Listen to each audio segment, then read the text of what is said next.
Suatu hari seorang profesor masuk ke kelas dan berkata, "Hari ini kita ujian mendadak."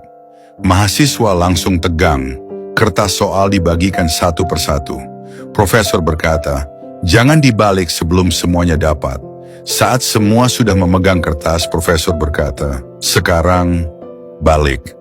Dan semua terdiam, karena di kertas itu tidak ada pertanyaan sama sekali.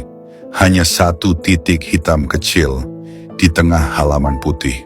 Mahasiswa saling menatap bingung. Profesor berkata pelan, "Tulis apa yang kalian lihat." Mereka pun menulis. Ketika ujian selesai, profesor mengumpulkan jawaban mereka, lalu membacanya satu persatu, dan ternyata semuanya sama.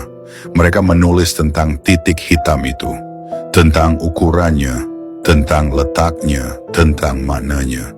Tidak ada satupun yang menulis tentang halaman putih yang luas. Profesor lalu menatap mereka dan berkata, "Aku tidak akan menilai ujian ini. Aku hanya ingin kalian mengerti satu hal. Hidup kalian seperti kertas ini. Sebagian besar hidup adalah ruang putih, kesehatan yang masih kalian punya, keluarga yang masih ada, teman yang masih peduli, makanan yang masih bisa kalian makan, napas yang masih kalian hirup setiap hari. Tapi kenapa yang paling sering kalian pikirkan justru titik hitamnya?